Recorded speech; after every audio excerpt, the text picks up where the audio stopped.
Bonjour à tous, écoutez, je suis ravie de vous accueillir sur ce webinaire de l'Académie digitale des PME. Donc l'Académie digitale des PME, c'est un appel à projet qui a été lancé, par BPI France et France Num et son objectif, c'est de pouvoir sensibiliser les, petites et moyennes entreprises, donc les TPE et PME, franciliennes.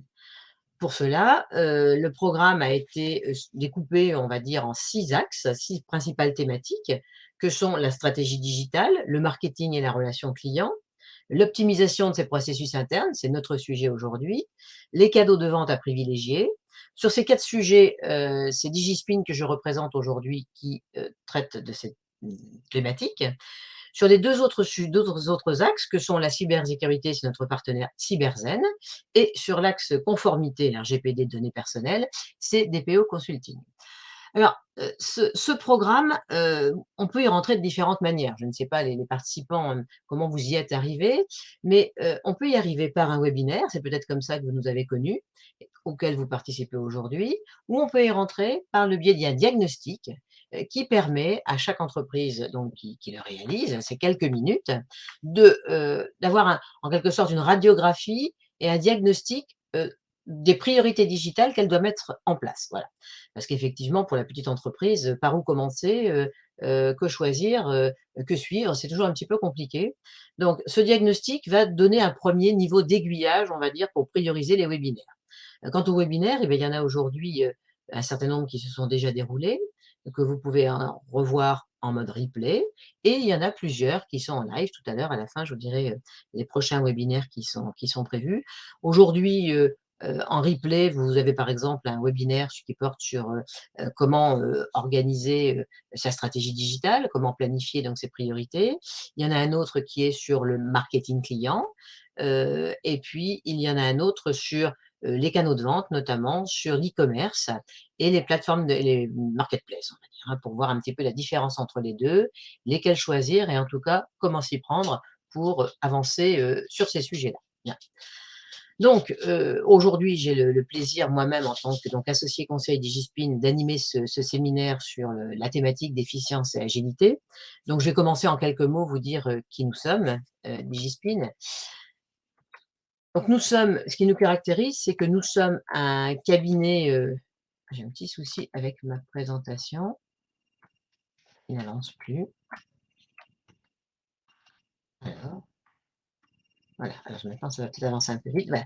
Donc, pardonnez-moi, petit souci technique. Donc, Digispin est un cabinet conseil, singulier puisque, ce qui nous caractérise, c'est que nous avons une structure, virtuelle, puisque nous appuyons sur 150 consultants indépendants aux expériences très diverses. Cela nous permet d'accompagner les TPE et les PME dans leur transformation à l'heure du digital sur l'ensemble des volets, de cette transformation numérique, hein, puisqu'il ne faut pas perdre de vue que, on parle de transformation numérique, mais on devrait plutôt dire transformation des entreprises à l'ère du digital, puisque c'est avant tout une transformation et comment dirais-je? Une démarche qui va toucher l'ensemble de l'entreprise, donc les différents secteurs. C'est pour ça que la variété des compétences est importante.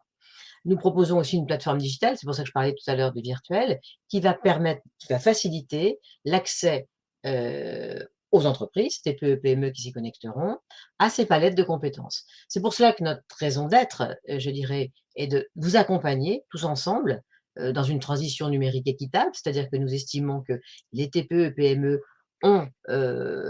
peuvent, bénéficier des mêmes compétences que peuvent l'avoir les grands comptes aujourd'hui, hein, qui sont un peu plus en avance sur leur transformation, digitale. Donc là, nous mettons les services à disposition des petites entreprises de manière équitable et humaine et inclusive. Alors humaine, c'est très important parce que le facteur humain est capital au niveau d'une transformation numérique, hein.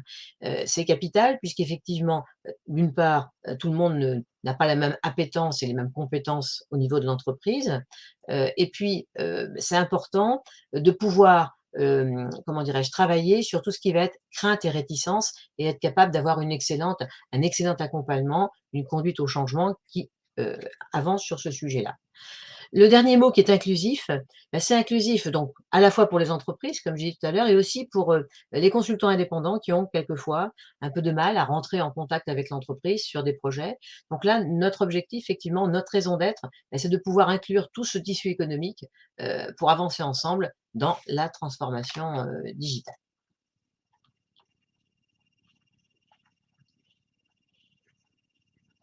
J'ai vraiment des soucis d'avance, ça m'inquiète un petit peu, voilà. Heu, Digital maîtrisé, c'est aussi quelque chose d'extrêmement important puisque, aujourd'hui, crainte, réticence, j'en ai parlé tout à l'heure. J'ai eu un client il y a quelques jours qui me dit: «Mais oui, mais comment être sûr, qu'il n'y aura pas de fuite d'informations? Comment être sûr qu'il y a» c'est-à-dire que par méconnaissance du sujet, il peut y avoir vraiment des réticences à aller sur le digital. Alors qu'aujourd'hui, on le verra tout à l'heure, les entreprises, les TPE-PME n'ont pas le choix. Elles doivent forcément se transformer, elles doivent forcément s'adapter à la digitalisation de leur écosystème et donc elles doivent y aller. Donc notre rôle, c'est aussi d'apaiser ces craintes et notamment pour apaiser les craintes, on va travailler, je dirais, en mode intelligence collective, à la fois avec les parties prenantes au sein de l'entreprise, les collaborateurs et l'ensemble des responsables de service ou des acteurs de l'entreprise, mais aussi, il est intéressant de travailler en mode intelligence collective avec ses clients, avec ses fournisseurs, avec ses partenaires, pour vraiment répondre aux agences de chacun. Ces transformations, elles doivent aussi se faire en mode agile et notamment, il y a un séminaire qui est prévu dans quelques jours sur, les clés de la réussite d'une transformation, on en parlera, pas mal et ce qu'on appelle en mode try and learn, c'est-à-dire en mode petits pas. Il ne s'agit pas, de passer à un mode, où on va passer, ce que certains appellent un mode waterfall, hein, c'est-à-dire qu'on passe d'une certaine situation à une autre de manière assez brutale et avec toutes les conséquences que ça peut comprendre. Mais les petites entreprises, n'ont pas les moyens, elles doivent continuer à fonctionner, à gérer, on va dire, le courant et à continuer à se développer et donc toutes ces modifications doivent se faire par petits pas ou en mode, ben, j'essaye et j'apprends un petit peu de ce que j'essaye pour ajuster et pour avancer. Ça, c'est quelque chose d'important et elles doivent se faire aussi avec des solutions innovantes qui soient adaptées aux besoins des entreprises, hein, puisque, ce que nous proposons chez Digispin, c'est des solutions adaptées et pas seulement, je dirais les ERP ou les solutions digicielles les logiciels du marché qui quelquefois peuvent se comporter comme peuvent être perçus par les clients comme un peu carcans et donc on travaille beaucoup avec des partenariats innovants pour avancer sur ce sujet, notamment avec pas mal de startups. Ouais.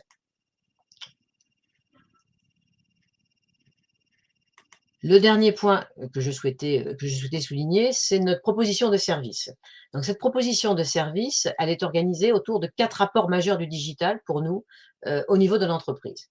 Le premier, j'en ai déjà parlé tout à l'heure, c'est qu'aujourd'hui, les entreprises doivent s'adapter, facilement, à la digitalisation de leur écosystème. Leur écosystème interne, leurs collaborateurs effectivement peuvent être très familiers dans leur vie personnelle, de l'usage du numérique et s'attendent au niveau de l'entreprise à retrouver la même chose. L'écosystème externe de l'entreprise, c'est effectivement ça peut être les administrations qui aujourd'hui on sait que dans quelques années, l'entreprise va devoir, déposer ses factures comme on le fait aujourd'hui pour le secteur public sur des plateformes, donc la dématérialisation des factures va bientôt arriver, il faut s'y préparer.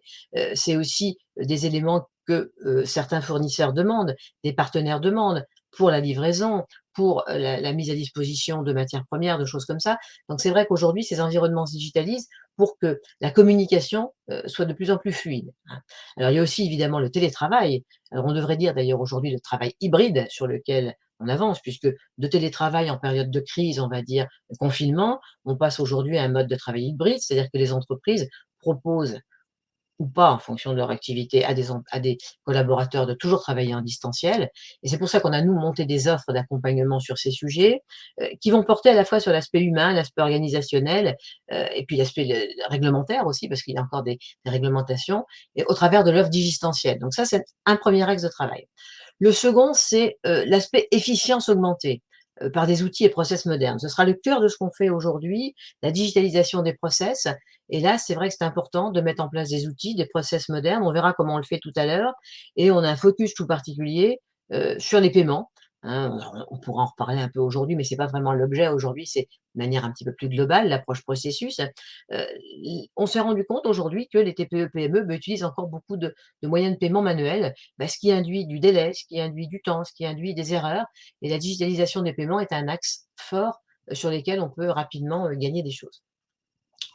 Le troisième sujet, ça va être l'aspect, développement, relais de croissance de l'activité, accélération de la croissance. Et là, il y a effectivement énormément de choses qui peuvent être apportées, tant par le marketing digital avec toutes ses composantes, que ce soit sur les réseaux sociaux, que ce soit par les ventes sur internet, que ce soit sur la marketplace, pour atteindre des cibles que vous ne touchiez pas jusqu'alors. Donc là, il y a énormément de choses qui sont avancées et puis il peut y avoir jusqu'à réinventer l'entreprise, carrément rebattre les cartes un petit peu, tant au niveau des offres qu'au niveau du business model. Et là, on a une offre qui se positionne en quelque sorte entre la réinvention de l'entreprise, entre une adaptation, qui est une offre DigiSpring. C'est une offre qui va nous permettre de faire un diagnostic à 360° de l'entreprise, très précis, on va dire, de l'entreprise, mais aussi de son écosystème. Et puis donc de trouver des solutions pour prioriser les axes à développer, qui sont des axes de digitalisation ou pas d'ailleurs, et qui nous permettront de remettre l'entreprise, de la redynamiser plus vite, hein, par l'innovation, l'innovation au niveau de la mise en place des processus, au niveau des nouvelles offres, au niveau des business models et par le numérique en automatisant des sujets ou en allant mettre en place notamment des actions de marketing. Mais là, je dirais que les solutions vont émerger en fonction des objectifs de l'entreprise. Et puis au niveau central, vous voyez qu'il y a aussi un diagnostic de maturité. Donc je vous ai parlé de celui qu'il y a dans le programme Académie digitale des PME. Il y en a un petit peu plus fouillé chez Digispin qui peut aussi vous avancer. Le point que j'ai gardé pour la fin, c'est ce que nous appelons DigiSkill. Il faut savoir qu'aujourd'hui, une des questions aussi que se posent les entreprises, c'est comment je vais financer, ma transformation numérique?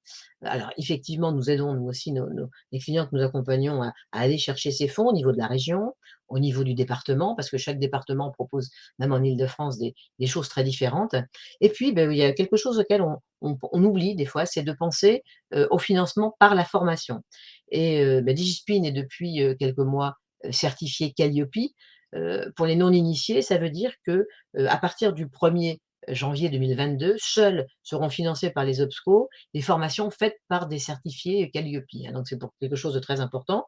Donc toutes les offres de conseil Digispin sont disponibles en forme de formation et donc sont finançables aussi par les OPCO. Donc ça fait partie des sujets sur lesquels nous avançons, pour accompagner, les TPE et les PME.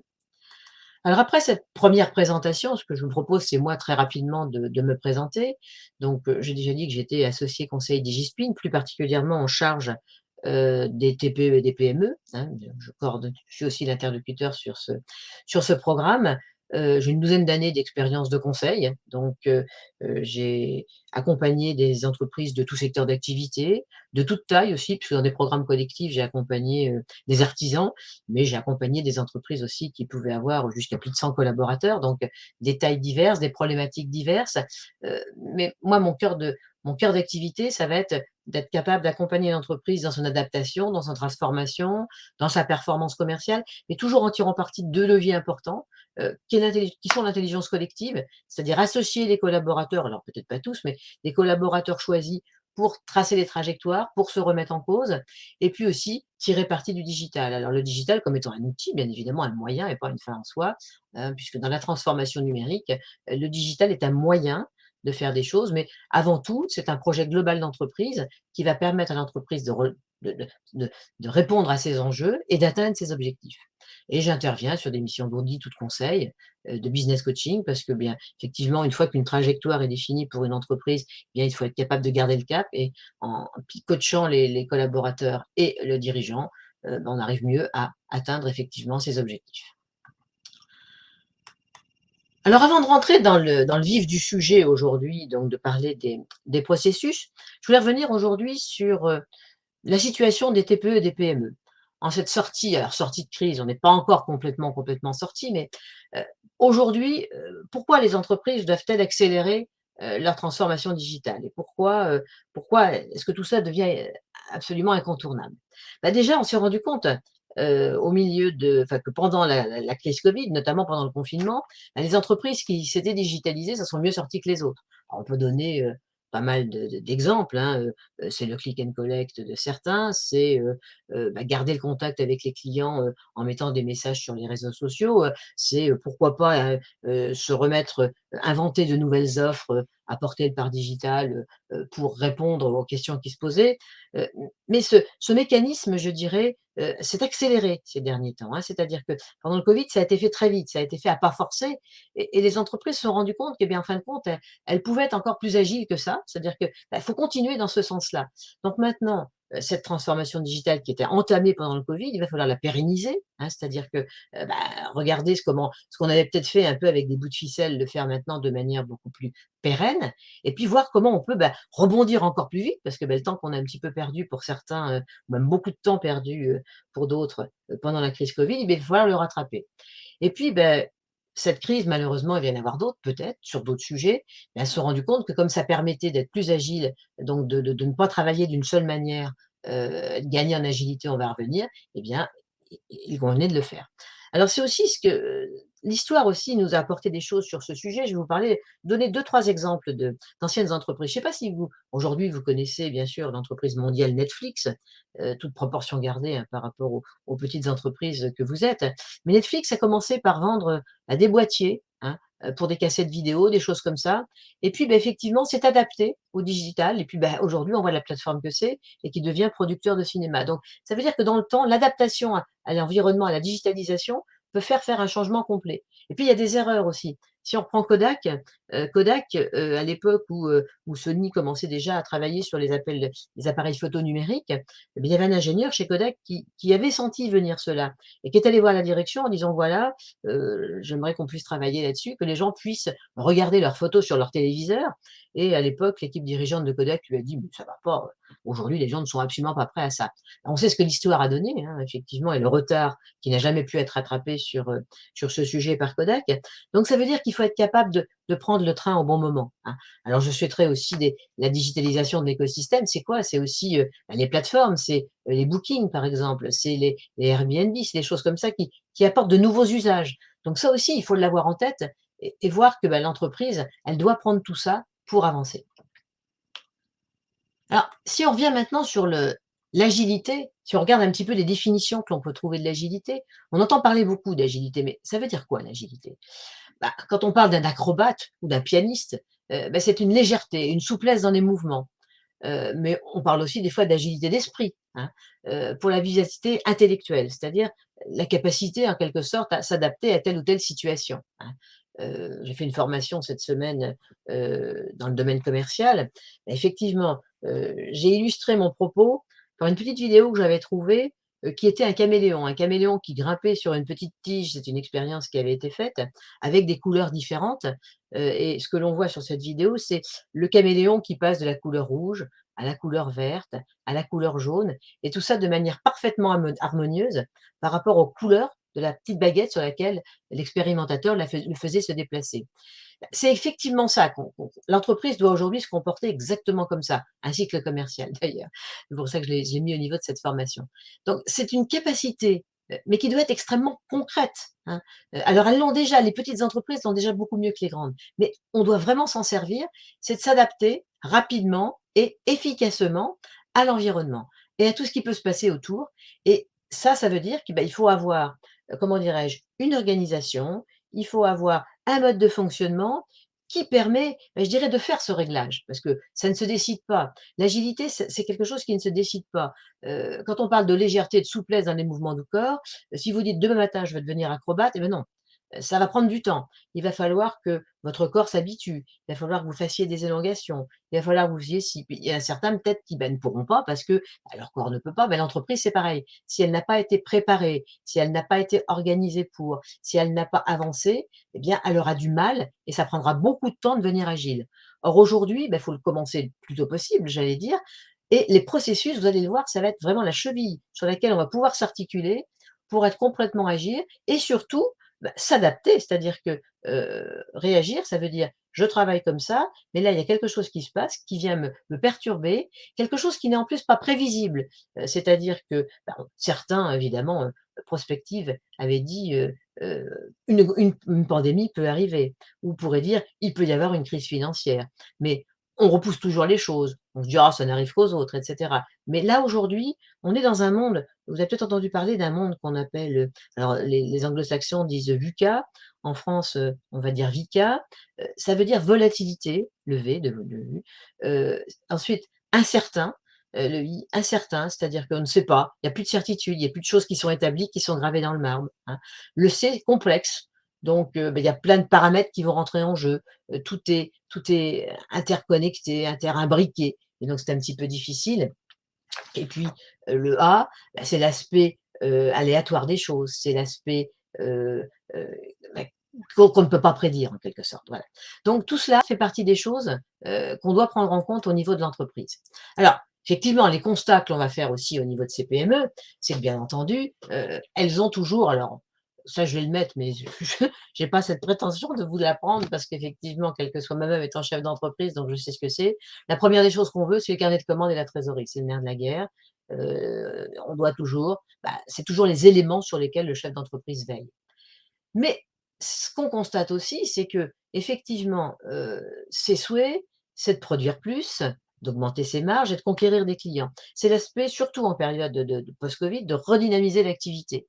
C'est aussi, d'être capable de faire face ou de réagir à des à-coups, donc d'être agile. Il y a une crise financière, il y a une crise sanitaire, mais les à-coups, c'est pas uniquement ça. C'est par exemple une commande hyper volumineuse qui arrive. On la prend ou on la prend pas? Là, les questions sont des fois difficiles. Si on n'y est pas adapté, on va dire: «Mais non, c'est impossible, on ne sait pas faire». Si par contre, ça fait partie des questions sur lesquelles on s'est posé avant, à quel niveau je vais avoir un goulot d'étranglement? Ou comment je devrais renforcer mon équipe si ça arrivait? Par exemple, avoir identifié des sous-traitants ou par exemple avoir des process de fonctionnement différents quand il y a ce genre de choses. Le départ d'une compétence clé, c'est aussi quelque chose qui peut arriver à n'importe quelle entreprise.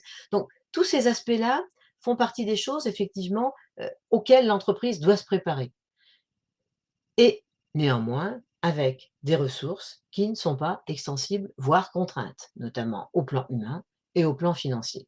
Donc ça, c'est le constat que je fais effectivement. Toutes ces entreprises aujourd'hui veulent se redynamiser, veulent repartir. Alors avec la trésorerie, il y a encore des PGE qui ne sont pas commandés, il y a des carnets de commandes qui ne sont pas dans certains cas complètement vides, mais il faut les regarnir très vite. Donc pour aller très vite, eh ben, faut plus de clients, il faut produire plus et cetera. Donc comment s'y prendre? Comment retrouver ça? C'est pas le tout de dire: «Je vais mettre en place». Par exemple, je vais vous donner un exemple chez un de mes clients qui était frappant. Heu, il me dit: «Mais oui, le digital devrait pouvoir m'apporter, plus de clients». Oui, très bien. Mais vos commerciaux aujourd'hui, ils ont le temps de le faire? Ah ben non. Alors, comment on va faire? Ce qu'on a fait, c'est qu'effectivement, c'est là que l'approche processus a pu apporter quelque chose et je l'illustrerai au travers de mon propos, plus tard. Donc, en d'autres mots, pour dire ce que l'on a, l'idée, c'est de l'entreprise doit, pour se redynamiser, gagner en efficience. Alors, à ne pas confondre avec le mot efficacité, hein. On va dire que c'est faire plus, mais avec moins. Alors moins de quoi? Ressourcer de temps, hein, c'est-à-dire qu'effectivement, aujourd'hui, le temps n'est pas, extensible, donc le temps qu'on a des collaborateurs qu'on a, faut essayer de l'optimiser, hein, voilà et puis, les ressources financières, même chose. Donc ça veut dire globalement, optimiser, toutes ces choses pour pouvoir s'adapter rapidement à un monde où cette fameuse incertitude est croissante et cette incertitude, elle n'est plus, conjoncturelle parce que, par exemple, en crise financière, on dit: «Bon, on est incertain, mais on sait qu'un jour ça va aller mieux» et cetera. Aujourd'hui, l'incertitude, elle est structurelle, c'est-à-dire que ça dure dans le temps. Ça en dure et puis personne n'est capable de dire, à quel moment ça deviendra moins. Donc, bah, l'entreprise n'a pas le choix et doit s'adapter. Alors, cette approche par les processus, on va faire une petite partie un petit peu théorique, mais rassurez-vous, il y aura bon nombre d'exemples pour qu'on puisse mieux comprendre comment les choses avancent. Déjà quelques définitions. Un processus ou quoi? C'est un système d'activité qui va utiliser des ressources pour transformer, on va dire des éléments d'entrée, certains disent des inputs, hein, c'est-à-dire qu'il se passe quelque chose, voilà. Derrière, on a des ressources qui vont travailler et ces ressources qui peuvent être, qui vont transformer donc ces éléments d'entrée en éléments de sortie. On va me dire: «Bah oui, c'est évident, on l'a à chaque fois», oui. C'est simple, mais c'est bien de le dire. En tout cas, c'est important parce que ces activités peuvent être elles-mêmes décomposées en tâches, décomposées en actions. Alors attention, un process, quand on va le définir, ça va être, hem, je dirais, quoi faire dans un ordre donné. C'est-à-dire que non plus, il ne s'agit pas de tomber dans le détail, des tâches précises avec, de la procédure, hein. On va décrire un petit peu comment les choses vont pouvoir se passer, mais il va falloir surtout, voir, l'organisation qu'on va mettre en place avec et surtout le déroulé, de tous ces éléments-là, précisément. Alors, revenons sur un exemple, qui est l'exemple que toute entreprise aura. Donc ici, quel est le point d'entrée? Le niveau d'entrée, ça va être le besoin et l'exigence des clients. Donc ça, c'est quelque chose de capital. Aujourd'hui, l'entreprise, c'est aussi quelque chose qu'on doit avoir dans le cadre de sa transformation d'entreprise, qui est pas forcément liée au digital, mais dans la transformation de l'entreprise et dans le repositionnement que l'on peut avoir. On doit absolument être centré sur le client. Certains disent customer centric, mais en gros, être à l'écoute de son client et s'adapter à la manière dont il va percevoir l'entreprise. Et notamment être capable de passer d'un besoin, d'une exigence, à une satisfaction client. Le client satisfait vous recommandera, le client satisfait dira du bien de vous, et derrière, ça va être un système qui va être complètement vertueux et qui aujourd'hui rentre dans ce qu'on appelle un nouveau parcours client et une nouvelle expérience client. Les clients contents vous recommandent, reviennent chez vous, etc. Alors, comment passe-t-on effectivement d'un besoin client à une satisfaction client? Eh bien, il va y avoir un certain nombre de processus, et là c'est on va dire cette chaîne de valeur, hein, qui va être créée et qui va permettre, je l'ai faite ici, j'ai repris une petite entreprise industrielle qui fabrique des chaussures, hein, c'est pour ça que vous voyez, c'est un exemple ici de fabricant de chaussures, mais peu importe, on pourrait très bien l'adapter avec une entreprise de service, hein, puisque la production, bah, c'est réaliser le service chez le client tout simplement et la phase d'expédition n'existe pas, c'est ces 2 phases-là qui sont regroupées. Il peut y avoir aussi de la R&D d'ailleurs dans le service. Donc la première chose, c'est effectivement le commercial, qu'est-ce qu'il a lui en main? Le process commercial, c'est quoi? Bah, ça consiste à prendre un besoin client et puis être capable d'enregistrer une commande. Donc là, c'est le résultat, on le voit ici. Mais cette commande, attention, ça peut être une commande aussi, qui nécessite quelque chose de nouveau, parce que le besoin client, on ne l'a pas encore, ou on travaille à la faire, ou on travaille et cetera. Donc à ce moment-là, ça veut dire qu'il pourra y avoir aussi une interaction, c'est ce que représentent ici ces petites flèches, pour, bah, avoir des informations et demander à la R&D d'aller chercher quelque chose. Mais ça pourrait être aussi de demander aux achats d'aller voir, bah, de la matière première, d'aller rechercher des sources d'approvisionnement et cetera. Alors soit c'est du sourcing de fournisseurs qui peut être fait régulièrement, c'est pour ça que la chaîne de valeur qui est représentée aussi par, les petits pointillés, elle va pouvoir s'appuyer sur ce qu'on appelle des entités supports et il y aura là aussi les achats qui pourront avoir des process qui leur sont propres, un process de sourcing des fournisseurs et un process de consultation des fournisseurs pour avoir un prix, des choses comme ça. Et puis, donc la R&D, elle trouve 2 choses. Déjà, bah, propose des produits en liaison avec le commercial et puis, bah, pour les produits qui sont en série, hein, ou qui demandent à être fabriqués, à des échanges, éventuellement à la formation. Donc là, on fabrique nos petites chaussures et bien, effectivement, la commande, elle, sera en entrée du process de production, mais on aura aussi en process de production des manières de travailler sur la production. C'est-à-dire, on verra comment, arrivent les matières premières, on verra comment on les utilise, comment on les transforme, comment des machines numériques peuvent être programmées et cetera et cetera. En sortie du process production, dans lequel il y aura le découpage des différentes tâches, on aura, bah, des colis qui vont ou de la matière, enfin des matières, on va dire des chaussures dans mon exemple, hein, qui vont être mises par exemple dans des colis et ces colis, beh, effectivement après on aura toute la logistique qui va pouvoir être mise en place et il y aura un process d'expédition. Alors ce qui est intéressant, c'est que, bah, pour tous ces process, bah, ces process, ils peuvent être internes, ils peuvent être externalisés. On peut décider par exemple que le process expédition, on l'externalise auprès de quelqu'un d'autre et on avance ainsi. Alors les process, il peut y en avoir d'autres et des process ici. Alors, prenons l'exemple du management, qui va avoir un management qui va donner un certain nombre de consignes et de directions à toutes ses équipes, mais qui, à l'inverse, aura besoin aussi, notamment en matière de reporting, de par les services support ou de par les services opérationnels, d'informations, hein. Idem pour le support qui sera alimenté ici par des demandes des services opérationnels, mais qui apportera son support, par exemple pour la facturation ou par exemple pour le recrutement au niveau des RH. Donc, voilà effectivement comment l'interaction des processus peut effectivement passer d'une expérience client à la satisfaction client. C'est en fin de compte tout ce qui se passe dans l'entreprise pour faire ça. Et bien évidemment, comme je l'ai dit, process dit interne. Quand je parle d'un process interne, c'est, bah, comment je fais quand je recrute quelqu'un, comment je fais pour suivre l'évolution de la gestion des compétences, comment je fais pour, faire, la paie des collaborateurs, comment je fais pour faire les notes de frais, qui sont des processus qui peuvent être gérés effectivement ici.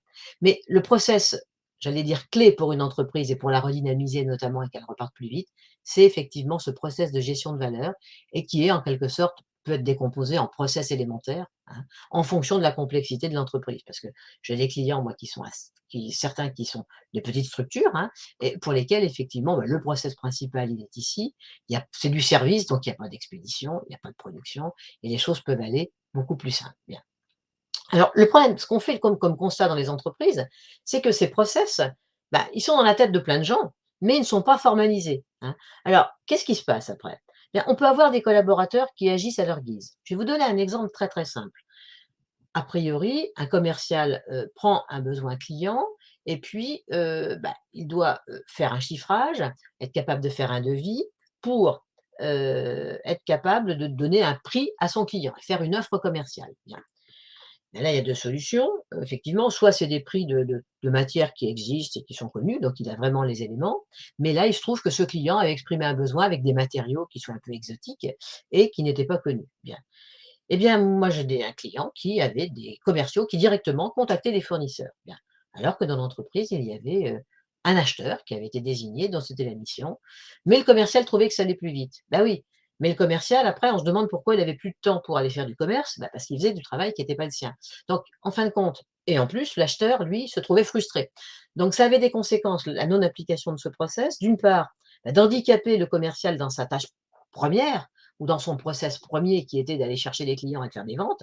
Et puis, ben, l'acheteur se disait: «Bah, à quoi je sers puisqu'il arrive et il fait directement, il va négocier avec un acheteur alors que moi c'est mon boulot». Donc ça crée des méconnaissances et des choses comme ça. Par ailleurs, il peut y avoir aussi des goulots d'étranglement, c'est-à-dire que ces goulots d'étranglement, une grosse commande arrive, on le voyait tout à l'heure. Si effectivement les choses ne sont pas bien définies, eh bien, on va dire, quelquefois, c'est le dernier qui a parlé qui peut venir, un commercial qui arrive avec une grosse commande. Alors effectivement, s'il n'avait pas les moyens de la comment dirais-je? De la savoir, on va s'organiser en conséquence, on va dire à chaud. Mais s'il l'avait peut-être fait un peu plus tôt parce qu'il savait que ce client risquait de l'avoir et qu'il en avait parlé à la production qui aurait pu avancer, bah, on aurait pu mieux le faire. Donc là, ça veut dire que le process, c'est peut-être dès que je sens que je vais avoir une grosse commande, attention à alerter l'ensemble des services de l'entreprise pour être en mode crise, en mode urgence et être capable de le gérer sans avoir un impact sur les autres clients. Ce qui fait que généralement, quand on bouscule les autres clients qui, eux, attendaient quelque chose à une date J, bah, ça peut donner quelque chose qui ne rend pas service à l'ensemble de l'entreprise.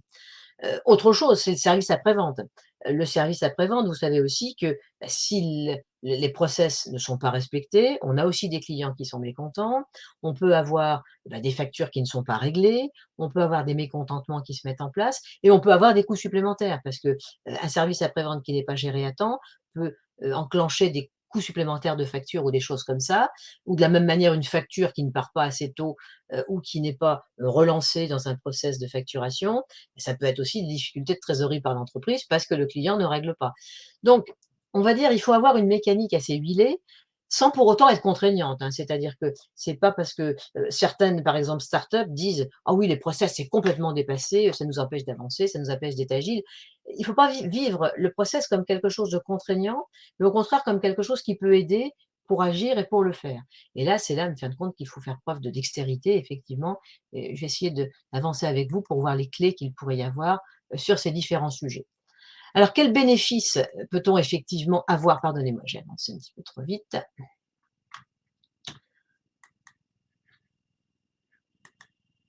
Donc les bénéfices que l'on peut avoir sur, cette approche processus, ça va être avant tout de formaliser et de partager l'organisation. Pourquoi? Parce que dans les cas d'erreur que je vous ai donné tout à l'heure, il y avait aussi une collaboratrice qui était juste arrivée dans l'entreprise et qui pensait faire bien. C'est-à-dire que déjà, il n'y avait pas de cette vision partagée de ce qu'on devait faire, hein. C'est vrai que donc le patron m'a dit: «C'est vrai qu'il y avait des processus, mais je ne sais même plus où on a mis les documentations, je ne sais même plus ce qu'on en a fait, bah, je vais les ressortir». Bah, peut-être pas, parce que l'idée, c'est peut-être de plutôt partager avec tout le monde, que chacun comprenne quel est le rôle de l'autre et ça, c'est capital. Aujourd'hui, l'entreprise organisée en silo, même quand elle est petite, hein, c'est-à-dire le service commercial, les achats, la production et cetera, il y a quelquefois des petites guerres de chapelle, hein. Je ne parle pas de baronnie dans la petite entreprise, mais plutôt des choses chacun veut avoir son pré gardé. Aujourd'hui, l'ensemble des personnes doit travailler ensemble. C'est-à-dire que l'organisation doit être optimisée et les silos, ça n'existe plus. Ce qui doit être important, c'est cette approche transverse que je viens de vous montrer ici. C'est-à-dire qu'on a un besoin client et en finale, le client doit être bien servi et tout le monde doit se mettre en route. Alors on parle quelquefois aussi de parcours client ou de choses comme ça, notamment avec, notamment le phygital, hein, où on commence sur internet, on finit sur, par du présentiel. Mais l'idée, ça va être de vraiment avoir une organisation, et on verra tout à l'heure là, comment on peut comparer l'organisation traditionnelle avec une organisation basée sur des process, et on verra que cette organisation donc, va dans le sens de la rupture des silos et de l'approche transverse.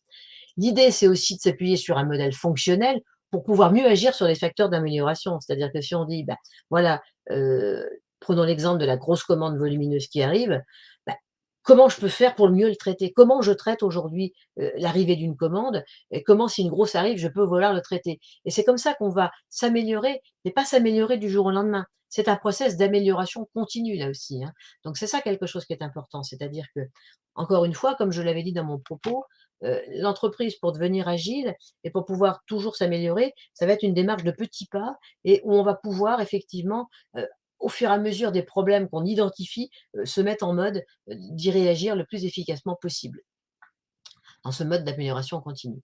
Alors si on regarde maintenant, ce qui se passe, quand on compare les 2 approches, l'approche processus, avec l'approche organique, donc dans la partie gauche, on va avoir effectivement, cette approche par service, qui est une approche qui est plus figée, qu'on appelle une organisation traditionnelle ou mécaniste. Alors ça veut dire quoi? Ça veut dire qu'on va avoir un organigramme.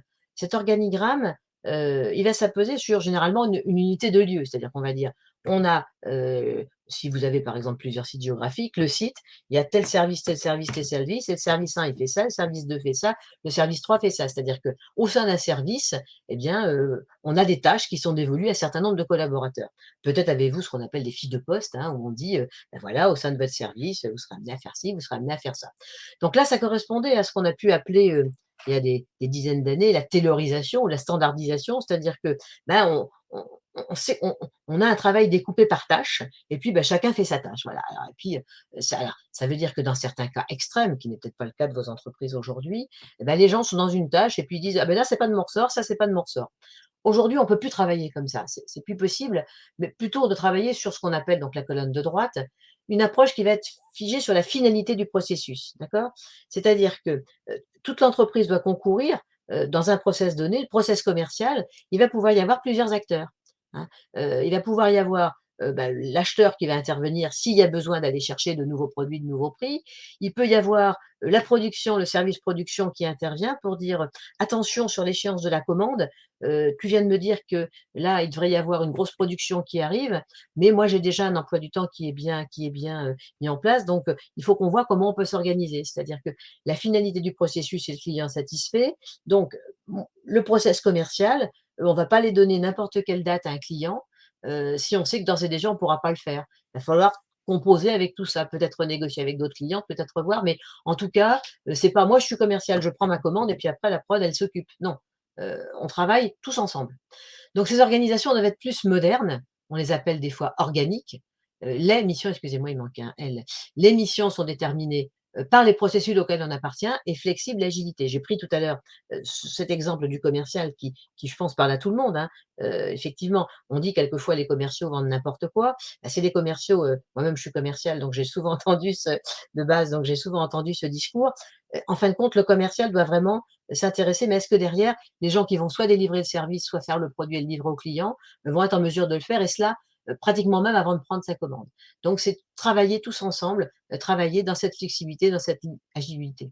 Alors en plus, maintenant on se retrouve avec des lieux qui sont fixes, hein, puisqu'on travaille avec un travail mobile, en hybride. Donc si on est à distance, parce qu'on travaille en mode hybride ou parce qu'on est sur site distant, il faut bien avoir quelque chose, une machine qui soit bien huilée et rechercher l'efficacité non plus par la standardisation, mais par l'adaptabilité. C'est-à-dire que, bah, comme, on a ce processus-là, on est capable tous ensemble de s'adapter et de voir de quelle manière on va pouvoir traiter tel ou tel type d'événement. Donc ça, c'est vraiment capital, les process et l'organisation font partie des choses qui sont complètement imbriquées. Alors, heu, Comment peut-on modéliser un process? Là, je vous ai donné un petit exemple, hein, il y a 1000 et une manières de les modéliser et on verra tout à l'heure dans quel ordre on doit faire les choses. Mais on modélise alors X dans mon exemple ici, heu, l'événement entrant, c'était effectivement le besoin client, hein. On exprime un besoin, sur un site internet, par exemple. J'explique un besoin, le commercial, il prend connaissance de cette demande. Bah, dans le process, on lui dit: «Voilà, l'efficacité, c'est quoi? C'est dans les 48 heures minimum, tu dois au moins dire appeler le client, pour lui dire». Alors de quelquefois d'ailleurs la plateforme internet va lui faire un retour automatique qui dit: «Nous avons pris en compte votre commande». Mais en tout cas, pour qualifier cette demande et voir comment on va pouvoir la resservir, c'est maximum 48 heures. Ça peut être 24, hein, bien évidemment, ça dépend de ce que l'on fait. Puis après, soit c'est une demande simple, soit c'est une demande compliquée. Quand est-ce une demande simple, tu prépares le devis tout de suite. Si la demande est plus compliquée, eh bien, il faut peut-être que tu connectes des gens. Il faut peut-être que tu vois les achats, il faut peut-être que tu vois la production, il faut peut-être que tu vois des fournisseurs, et cetera, et cetera. Et là, c'est ainsi qu'on va pouvoir mettre ça en place pour pouvoir adresser le devis au client et qui lui permettra de soit de dire: «Non, je ne suis pas d'accord», auquel cas on reboucle et là, le commercial suit effectivement, ce client tant qu'on n'a pas le refus, on va dire, mais qui demande des adaptations et puis, on reçoit la demande pour et là, on se retrouve en fin de process commercial. Donc voilà un exemple, vous voyez, très simple où on a une entrée, une sortie et qu'a fait le process? Et bien, il a transformé le besoin en commande. Donc, est-ce qu'on doit faire des process petits? Est-ce qu'on doit faire des process plus longs? Là, faut faire au cas par cas. Ça dépend vraiment de la complexité de l'entreprise, ça dépend vraiment de tout ça. Mais en tout cas, ça permet effectivement ici, vous voyez, qu'on a mis, quels étaient les différents services et que le process, eh bien, c'est pas un process qui n'implique que le commercial, mais ça implique bien différentes entités. Alors, on pourrait même mettre des noms, hein, en fonction de ce que l'on souhaite. Mais en tout cas, on voit que les services sont complètement interconnectés au travers de cet exemple. On pourrait avoir bien évidemment d'autres exemples aussi. Alors, maintenant qu'on a vu cette partie, on va dire, un petit peu théorique, bien qu'illustrée par des exemples, comment s'y prendre donc dans l'entreprise pour digitaliser ses process? La première des choses, effectivement, c'est que, faut commencer par recenser les activités des services. C'est-à-dire que si vous n'êtes pas organisé en mode processus, déjà, que font les gens? Donc que font vos services? Donc là, on va partir d'un niveau activité. Alors on va avoir le service commercial qui, va chez les clients, prend des prospects, rédige des devis, fait ci, fait là, exactement. Les achats qui consultent les fournisseurs. Bon, donc on va recenser comme ça un petit peu tout cela et c'est en regroupant ces activités qu'on va donc co-construire un process métier ou un process interne. Le process que je vous ai vu tout à l'heure, on aurait pu le construire en disant, que fait le commercial, que fait et cetera. Donc ça veut dire que là, on va pouvoir progressivement cartographier. Quand on parle de cartographier, c'est recenser un petit peu tout cela, les modéliser et puis voir comment les process interagissent entre eux. Parce qu'effectivement, soit on fait des process assez courts, soit on en fait un peu plus grand pour la chaîne de valeur en particulier, surtout celui-là auquel je pense. On pouvait avoir peut-être qu'un process chaîne de valeur et puis après les process internes qui travaillent. Alors pour cela, je l'ai déjà dit, mais je le redis, le client doit être vraiment au centre de la réflexion. C'est-à-dire que même pas de faire des réunions forcément à laquelle vous conviez le client pour lui dire comment on fait, quoique, j'ai vu des clients, on va dire pilotes, qui se prêtent à l'exercice et qui effectivement, se mettent bien. Mais il faut vraiment vous mettre à la place du client. Qu'est-ce que le client attend de moi? Qu'est-ce qu'il aimerait avoir? Quand moi, je fais une demande sur un site internet, est-ce que c'est 24 ou 48 heures sous laquelle je vais être appelé?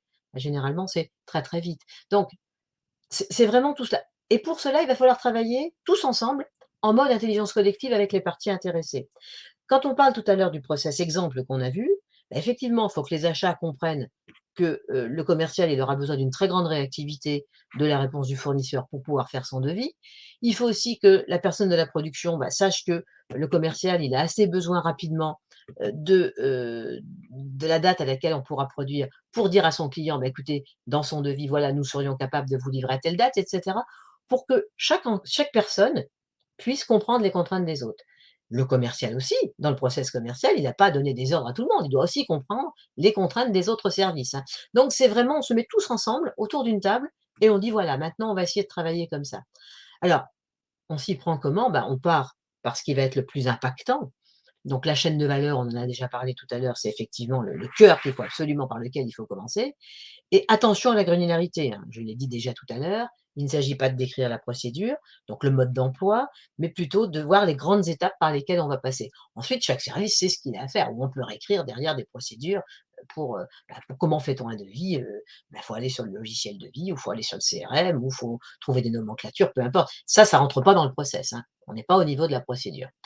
Donc J'ai bien dit, on commence par les process les plus impactants, puis après, ben, dans le temps, on va un petit peu. Donc, commençons déjà par le process chaîne de valeur, qui est quand même sur lequel on peut gagner vraiment, beaucoup de choses. Mais en fonction des objectifs de l'entreprise, ça peut être par exemple, imaginons une entreprise qui a pas mal de mal à, conserver ses collaborateurs aujourd'hui et pour elle, c'est un vrai problème. Bah, il faut analyser ça aussi, comprendre, là, ça va être le client au cœur du problème, ça va être le collaborateur, «le client» entre guillemets, hein. C'est-à-dire que c'est lui qui va être au cœur du problème. Pourquoi nous quitte-t-il? Et quel process doit-on mettre en place? Est-ce que c'est au niveau de la formation, du suivi des compétences? Est-ce qu'il vaut mieux lui expliquer quel est le projet de l'entreprise? Ça arrive des fois. Enfin, se reposer des questions et là, bah, le DRH ou le responsable administratif et financier ou le dirigeant, bah, pourra demander peut-être au directeur opérationnel comment il ressente les choses, comment il le voit et mettre en place un process RH interne, tant au niveau du recrutement que du suivi, que de la communication avec les collaborateurs, que de leur implication dans la vie de tous les jours, bah, pourront faire qu'on avance et là, ce sera la priorité de l'entreprise. Donc le process de valeur ou un autre process en fonction, des difficultés que rencontre l'entreprise, à un moment donné. Alors, là, j'ai voulu faire une petite pause, en vous rappelant des lois. Ces lois, c'est quoi? C'est, pour optimiser ses process, la loi de Murphy, vous l'avez peut-être déjà entendue, toute tâche prend plus de temps qu'on ne l'a prévu. Bah oui, vous savez le matin, vous faites petite partie de ceux qui se disent: «Bon, ben voilà, j'ai ma to-do list, hein, ce matin, j'ai ça, ça, ça, ça à faire». Et bah, même si, on s'y concentre, un certain temps, bah, quelquefois ça prend plus de temps parce qu'on est dérangé, parce qu'on avait oublié de prendre en compte qu'il pouvait y avoir telle difficulté, parce que, ben, voilà, on se dit: «Ah ça j'en ai pour 1 heure», en fin de compte on en a pour 2, voilà. Donc attention, ça c'est des choses à prendre en charge dans les process, parce que l'idée c'est quand même, de que les gens aient le temps dans les process, la dimension temps est importante. On doit optimiser le temps, hein, le process a un objectif d'optimisation du temps, donc il faut vraiment l'avoir en tête. Par ailleurs, la loi de Pareto, c'est la fameuse loi des 80-20, hein, c'est-à-dire que 80 des résultats sont produits par 20 du travail effectué. Donc ça, c'est aussi vraiment se concentrer sur l'essentiel, hein. Ne vous noyez pas dans le détail. Ne cherchez pas à avoir des process pour tout et n'importe quoi. Concentrez-vous sur là vraiment où il peut y avoir un vrai gain de temps, un vrai gain d'efficience pour vos équipes, hein. Parkinson, alors on le connaît souvent pour d'autres sujets, hein, mais qui a dit: «Bah, plus on a de temps pour réaliser une tâche, plus elle en prend». Alors ça, je pense que vous le constatez tous les jours, et c'est là qu'effectivement, dans les process, on doit aussi, être vigilant et expliquer aux gens que, bah, vraiment, que dans leur temps, ils essayent de voir le vrai temps passé pour réaliser tel ou tel travail, parce que c'est ce qui permettra d'avoir des process qui tiennent la route. Parce que les process, c'est pas encore une fois, les process pour les process, il faut que ce soit viable, il faut que ça puisse fonctionner. Il faut que vous puissiez voir que, si vous dégagez du temps sur un process pour quelqu'un, eh bien, il va pouvoir le consacrer à un autre, mais que c'est pas les 2. Donc, ça, ce sont des points essentiels. Et puis, j'ai voulu finir par un petit clin d'œil en détournant une phrase qu'on connaissait tous qui était, «Le travail, c'est la santé», vous savez, la chanson d'Henri Salvador et qui disait pas, ce que j'ai écrit moi, nous, ce qu'on a écrit ici, qui m'était suggéré par un de mes collègues, fort juste titre: «Le travail, c'est la santé, faire, c'est la conserver». Henri Salvador disait: «Rien faire». Bah, effectivement, c'est que le numérique, va permettre, de gagner du temps, de récupérer ce qu'on appelle de la bande passante et de l'énergie de vos collaborateurs, du temps de vos collaborateurs et sûrement peut-être aussi à moindre coût, donc de faire des économies en matière de temps, en matière d'argent et c'est pour tout ça qu'il faut digitaliser les process autant qu'on peut le faire. Alors tout ne peut pas être digitalisé bien évidemment, hein, et n'importe comment, mais l'idée ça va être tout ce qu'on va pouvoir automatiser, eh bien il faudra le faire et le faire progressivement. Alors quelle priorité? Qu'est-ce qu'on va choisir de digitaliser justement en matière de process? Parce que, ce webinaire avait 2 finalités. La première d'expliquer que la gestion des processus, bah, permet de mieux gérer, de mieux s'adapter, d'être plus agile, mais et comment le digital peut aider? Puisque je vous rappelle qu'on est quand même à l'académie digitale des PME. Alors quelle priorité pour digitaliser vos process? Alors j'ai mis un certain nombre de thèmes ici, heu, pour vous ce sera peut-être pas cette priorité-là qu'il faudra avoir, mais au moins il faudra se poser des questions sur chacun de ces sujets. La première, c'est ce que j'entends souvent chez mes clients parler d'irritants. C'est-à-dire les gens se plaignent tous. «Ah, ça prend du temps, c'est répétitif, ça a pas de valeur ajoutée, qu'est-ce que j'en ai marre de perdre du temps à faire ça». Alors, quelquefois, les dirigeants n'en ont même pas conscience. Donc quand on interroge les collaborateurs, je peux vous dire qu'ils sont extrêmement prolixes en matière d'irritants. Alors ça ne veut pas dire qu'il faut tous les digitaliser tout de suite, mais ça peut aussi motiver les gens que de leur montrer que bah, si on digitalise telle chose, effectivement, ils vont gagner du temps. Ça va avoir un processus vertueux, pardon, qui va leur permettre de s'adapter progressivement à cette digitalisation et ils en demanderont d'autres. Donc ça, c'est extrêmement intéressant. La suivante, c'est qu'aujourd'hui, il y a des applications bureautiques qui peuvent être développées par les uns les autres, qui ne sont pas sécurisées et qui ne sont pas partagées entre tous. Et l'idée, c'est pour limiter les risques. Alors les risques d'erreur, les risques de pourquoi pas de perte d'informations, de fuite d'informations, heu effectivement, c'est d'automatiser, enfin de vraiment travailler en termes digital autour des applications bureautiques pour les sécuriser, hein. Et on verra tout à l'heure qu'il existe des solutions tout à fait adaptées sans forcément passer, à des solutions logicielles. Mais attention à ce qu'on appelait, autrefois, enfin de l'informatique, cachée, de l'informatique, du shadow IT, hein, certains américains disent. Effectivement, chacun développe son petit truc dans son coin parce que, bah, ça ne sert qu'à chacun et puis, bah, c'est dangereux. Donc, autant partager on partage les process, mais on partage aussi l'information dans l'entreprise. La ressaisie d'informations, alors ça, je le vois régulièrement, c'est-à-dire qu'il y a des applications dans l'entreprise qui sont déjà digitalisées, mais qui ne communiquent pas. Alors, on peut avoir un numéro de client, par exemple, à la compta et puis on en a un autre dans le CRM. Bah, c'est un peu difficile de faire communiquer les choses et le jour où on va dire: «On passe à la facture numérique dématérialisée et on doit absolument assurer la traçabilité», bah, là déjà, hop, on est perdu. On est perdu parce qu'on va pouvoir avoir un seul numéro de client qui pointe plusieurs numéros dans le CRM, ou le contraire. J'ai vu tous les cas de figure, ou des choses qui n'ont aucun rapport, une granularité qui est détaillée au niveau du CRM, mais qui est très regroupée au niveau de la compta. Enfin, c'est un peu n'importe quoi des fois et on a vraiment du mal à se retrouver. Donc ça, c'est vrai que c'est extrêmement important d'être vigilant sur les alors, soit d'avoir des choses qui sont connectées automatiquement, soit de mettre en place des passerelles. Les informaticiens ou les spécialistes parlent souvent d'API, hein, et c'est une passerelle qui permet de passer d'une application à une autre ou de partager des référentiels. Alors généralement, le premier que l'on fait, c'est effectivement la base client ou les bases fournisseurs ou la base personnelle, qui sont des bases d'informations qui doivent être partagées. Les données, notamment, ont une grande importance. On a parlé des process jusqu'à maintenant, mais les données, c'est à partir de cela que l'on peut avancer, que l'on peut travailler sur ces sujets. Alors la traçabilité, j'en ai déjà parlé, hein, donc je ne vais pas revenir dessus. Les goulots d'étranglement, alors ça, c'est quelque chose d'extrêmement important. Si vous détectez des goulots d'étranglement, alors généralement, c'est au niveau de la production quand les choses arrivent, mais ça peut être aussi au niveau de la pause, par exemple, sur certains services. Bah, comment peut-on fluidifier l'activité, en retravaillant nos process, en avançant sur ces sujets? Et puis ça peut être un domaine complet. J'ai pris par exemple la relation client avec un CRM. Bah, aujourd'hui, on sait qu'on travaille, bah, certains ont des fiches sur Outlook, d'autres ont des fichiers Excel, d'autres aussi, dont on là, on partage rien. Eh bien, ça peut être l'occasion de mettre en place un CRM, qui laisse enfin de travailler sur une fonction CRM globale pour la digitaliser. Alors, maintenant, comment s'y prendre? Quelle solution utiliser? J'ai souhaité vous faire part de 2 approches différentes et de les comparer, un petit peu comme je l'avais fait tout à l'heure avec les organisations, traditionnelles et les organisations simples. Quelle solution pour digitaliser les process des petites entreprises? Alors, vous entendrez souvent parler de ERP, de solutions, packagées, mais moi je constate chez mes clients que, bah, ils le font, mais quelquefois, bah, ça leur convient pas. Alors, il y a pas mal de raisons qu'ils le sont, j'ai essayé d'en donner un certain nombre ici. Bah, c'est qu'il y a quand même une approche, qui est figée, c'est-à-dire que même si on peut mettre en place les modules progressivement, l'approche est figée, c'est-à-dire que les process sont imposés, alors, bah, c'est quelquefois un peu lourd pour votre activité. Les données qui sont sur les écrans, à moins de prendre des applications très complexes qui ne correspondent pas à vos besoins et sont chères, bah, les données, sont sur des écrans, mais on s'en sert pas. Donc on voudrait par contre en rajouter d'autres, mais on ne sait pas toujours faire. Ou alors si on le fait, ben, on est dépendant de l'éditeur qui doit venir faire ou de l'intégrateur qui doit venir faire les modifications. Voilà, donc globalement, c'est un manque d'adaptabilité, c'est figé, ça coûte cher et ça répond pas au délai de mise en œuvre et aussi à l'agilité parce que, au mode projet. C'est-à-dire que quand on met en place un logiciel, du marché, eh bien, il va falloir faire appel à l'éditeur, à une équipe d'intégration. Chez vous, il va falloir sûrement mettre en place une équipe projet. Ça va prendre du temps, de l'argent, du délai et puis, bah, chaque fois qu'on va faire une modification, il faudra reconvoquer le banc et l'arrière-ban pour remettre en route. Ben ça, c'est pas pour la petite entreprise, elle peut pas se permettre de faire tout ça. Alors aujourd'hui, il y a quelque chose qui arrive sur le marché. Je vous ai parlé tout à l'heure chez Digispin, on travaille beaucoup sur ce qui est innovant et ce qui peut permettre d'avancer sur les choses, c'est ce qu'on appelle des solutions no code.